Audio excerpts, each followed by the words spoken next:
మనం ఎంత ఎక్కువసేపు పనిచేస్తున్నాం అన్నదానిమీద కాదు, ఎంత ఏకాగ్రతతో పనిచేస్తున్నాం అన్నదానిమీదే ఆ పని ఎంత త్వరగా ఎంత బాగా పూర్తవుతుంది అన్నది ఆధారపడి ఉంటుంది. కొంతమంది కష్టపడి పనిచేస్తారు, కొంతమంది ఇష్టపడి పనిచేస్తారు, ఇంకొంతమంది తెలివిగా పనిచేస్తారు, మరికొంతమంది శ్రద్ధతో పనిచేస్తారు. కానీ ఎప్పుడైతే కష్టం, ఇష్టం, తెలివి, శ్రద్ధ ఈ 4 కలగలిసి ఒక్కటిగా పనిచేస్తాయో అప్పుడు ఆ కార్యం అత్యద్భుతమైన ఫలితాలను ఇస్తుంది. ఇప్పుడు మనం ఒక కాన్సెప్ట్ గురించి మాట్లాడుకుందాం. దానిని తెలుసుకోవడం ద్వారా, మన జీవితంలో అప్లై చేయడం ద్వారా మనం చేసే పనులు మరింత మెరుగ్గా, సులువుగా, అద్భుతంగా, అత్యద్భుతంగా తయారవుతాయి. ఆ కాన్సెప్టే డీప్ వర్క్. డీప్ వర్క్ అంటే మనల్ని డిస్ట్రాక్ట్ చేసే విషయాలన్నిటినీ పక్కన పెట్టి మన పూర్తి ఏకాగ్రతని ఒకే విషయంపైన, ఒకే పనిపైన లగ్నం చేసి అందులో మునిగిపోయి శ్రద్ధగా పనిచేయడం. ఎంతో మంది గొప్ప గొప్ప సక్సెస్ఫుల్ పీపుల్ ఈ డీప్ వర్క్ లోనే మునిగి తేలుతూ ఉంటారు. ఒక రకంగా అదే వాళ్ళ విజయ రహస్యమని కూడా చెప్పుకోవచ్చు. హ్యారీ పాటర్ నవలను రచించినటువంటి ప్రముఖ రచయిత జేకే రోలింగ్స్ తనకి ఎటువంటి డిస్టర్బెన్స్ ఉండకూడదని ఒక హోటల్లో రూమ్ తీసుకుని తన పుస్తకం పూర్తయ్యే వరకు అందులో నుండి బయటకు రాకుండా పనిచేసిందట. ఎట్టకేలకు తాను అనుకున్నది సాధించి తన పుస్తకాన్ని పూర్తి చేసింది. ఆ తరువాత హ్యారీ పాటర్ నవల ఎంత గొప్ప విజయాన్ని సాధించిందో మనందరికీ తెలుసు. అలాగే ఏపీజే అబ్దుల్ కలాం గారు రోహిణి ఉపగ్రహాన్ని అంతరిక్ష కక్షలో ప్రవేశపెట్టేందుకు SLV-3 రాకెట్ ను సిద్ధం చేసే క్రమంలో గంటలు, రోజుల తరబడి పనిలో మునిగిపోయేవారట. దీనినే డీప్ వర్క్ అని అంటారు. ఇటువంటి ఎన్నో గొప్ప గొప్ప విజయాల వెనుక డీప్ వర్క్ దాగి ఉంటుంది. అయితే ఇప్పటి వరకు మనం అసలు డీప్ వర్క్ అంటే ఏంటి, దానివల్ల కలిగే ఉపయోగాలేంటి అన్నది తెలుసుకున్నాం. ఇప్పుడు ఆ డీప్ వర్క్ ని ఎలా మన జీవితంలో మనం సాధించాలి, దానివల్ల ఉత్తమ ఫలితాలను, బెస్ట్ రిజల్ట్స్ ను ఎలా పొందాలి అన్నది కొన్ని పాయింట్స్ ద్వారా తెలుసుకుందాం. అందులో ముందుగా నంబర్ 1, ప్రశాంతమైన, ఎటువంటి డిస్టర్బెన్స్ లేని ఒక ఏకాంతమైన ప్రదేశంలో కూర్చొని వర్క్ చేయడం. మన చుట్టూ మనల్ని డిస్టర్బ్ చేసే మనుషులు, ఆకర్షించే వస్తువులు, ఇబ్బంది పెట్టే ఆలోచనలు ఉంటే మనం ఎప్పటికీ పని మీద శ్రద్ధ పెట్టలేం.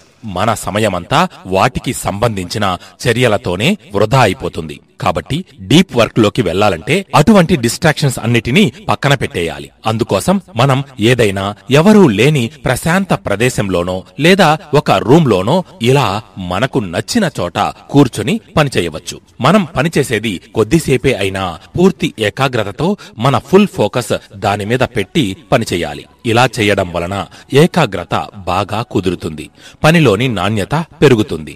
మనకు తెలియకుండానే పనులను అనుకున్న దానికన్నా చాలా వేగంగా, సులభంగా, సమర్థవంతంగా పూర్తి చేయగలుగుతాం. నంబర్ 2, బ్రహ్మీ ముహూర్తంలో నిద్రలేవడం. మన ఎనర్జీ లెవెల్స్ రోజంతా ఒకేలా ఉండవు. అవి ప్రకృతిని ఆధారంగా చేసుకుని ఒక్కొక్క టైంలో ఒక్కోలా ఉంటాయి. అందులోనూ మరీ ముఖ్యంగా తెల్లవారుజామున సూర్యోదయానికి ముందు వెరీ హైలో ఉంటాయి.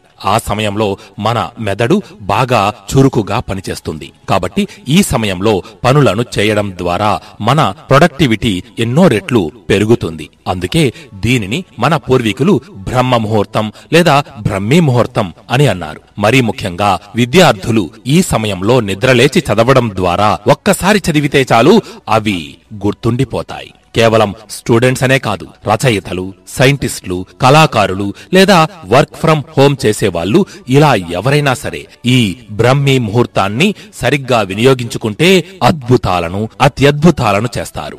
నంబర్ 3, మొబైల్ ఇంకా సోషల్ మీడియా యూసేజ్ ని వీలైనంత వరకు తగ్గించడం. ఈ కాలంలో మన దృష్టిని చెదరగొట్టి సమయాన్ని వృధా చేసే వాటిలో ప్రధానమైనవి మొబైల్ ఇంకా అందులోని సోషల్ మీడియా. ఇదేంటండి, ఇప్పుడు మేము మీ వీడియో చూస్తోంది కూడా మొబైల్లోనే కదా అని మీరు అనవచ్చు, అనుకోవచ్చు. అయితే దేన్నైనా అవసరానికి ఉపయోగించడానికి, అలవాటుగా ఉపయోగించడానికి, వ్యసనంగా ఉపయోగించడానికి మధ్య చాలా తేడా ఉంటుంది. తెలివైన వారు ఈ తేడాని గ్రహిస్తారు. మూర్ఖులు ఇక వారి విషయం పక్కన పెట్టేద్దాం. ఇక్కడ చెప్పొచ్చేదేంటంటే ఫోన్ ఇంకా సోషల్ మీడియాని ఉపయోగించవచ్చు, కానీ వాటిని ఎంతవరకు వాడాలో అంతవరకు మాత్రమే వాడాలి. కానీ నేటి తరం యువత ఫోన్ లేకుండా అస్సలు ఒక్కరోజు కూడా ఉండలేకపోతున్నారు. సోషల్ మీడియా చెక్ చేయనిదే ఒక్క నిమిషం కూడా గడపలేకపోతున్నారు. ఒక పక్క మనం చేయాల్సిన ముఖ్యమైన పని ఒకటి ఉంటుంది, మరో పక్క చాటింగ్. వాట్సాప్ నోటిఫికేషన్ వినిపించగానే మనం చేస్తున్న పనిని పక్కన పెట్టి అందులోకి వెళ్లిపోవడం, దూరిపోవడం. ఇలా సోషల్ మీడియా వలన మన సమయం ఎంతో వృధా అవుతోంది. చాలా తేలికగా డిస్ట్రాక్ట్ అయిపోతాం. కాబట్టి వీలైనంత వరకు ఎంత కుదిరితే అంత వీటిని మనం తగ్గించాలి, అదుపు చేయాలి. అప్పుడే మెదడుకి మనసుకి ప్రశాంతత లభిస్తుంది. వర్క్ పై శ్రద్ధను పెట్టగలుగుతాం. నంబర్ 4, ఫుడ్, ఆహారం. మన మెదడు అలాగే శరీరాల యొక్క పనితీరు అనేది మనం తీసుకునే ఆహారంపై ఆధారపడి ఉంటుంది. మంచి పోషక విలువలు కలిగిన ఆహారం తీసుకుంటే మనం చురుకుగా, శక్తివంతంగా పనిచేయడానికి సహాయపడుతుంది. అదే చాక్లెట్స్, బిస్కెట్స్, జంక్ ఫుడ్, బయట దొరికే ఫాస్ట్ ఫుడ్స్ వంటివి ఎక్కువగా తింటే శరీరం, బుద్ధి మందగించి అది మన పనితీరుపై ప్రభావం చూపుతుంది. ముఖ్యంగా మనకు ఏదైనా ఇంపార్టెంట్ పని ఉన్నప్పుడు లేదా డీప్ వర్క్ చేయాలనుకున్నప్పుడు హెవీ ఫుడ్ తీసుకోకూడదు. దానివలన బద్ధకం వచ్చి పని చెయ్యాలనిపించదు. వీలైనంత మితంగా పోషకాలు నిండి ఉండే తేలికపాటి ఆహారం తీసుకోవాలి. ఇలా చేయడం వలన మన పనితీరు మెరుగవుతుంది. అలాగే మన శరీరం కూడా మన లక్ష్యానికి సహకరిస్తుంది. నంబర్ 5, స్లీప్, నిద్ర.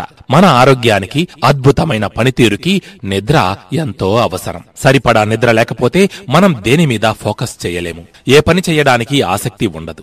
ఇంకా చెప్పాలంటే మనం పని చేయడం కోసం నిద్ర మానుకున్నా కూడా అది మనకు నష్టాన్నే కలిగిస్తుంది. ఎందుకంటే నిద్ర లేకపోతే మనం చేసే పనిలో ప్రొడక్టివిటీ ఉండదు. చాలా మంది నిద్రపోవడం టైం వేస్ట్ అని అంటూ ఉంటారు. కానీ నిజానికి మన మెదడుకి కావలసిన విశ్రాంతిని, ఎనర్జీని మన శరీరం నిద్రలోనే పొందుతుంది. కాబట్టి నిద్ర అనేది టైం వేస్ట్ కాదు, మనకు ఖచ్చితంగా కావాల్సిన ఒక ప్రక్రియ. సో ఎవరైనా వారు చేసే పనిలో ఏకాగ్రత, క్వాలిటీ కావాలనుకునేవారు ఖచ్చితంగా రోజులో 7 నుండి 8 గంటలు నిద్రపోవాలి.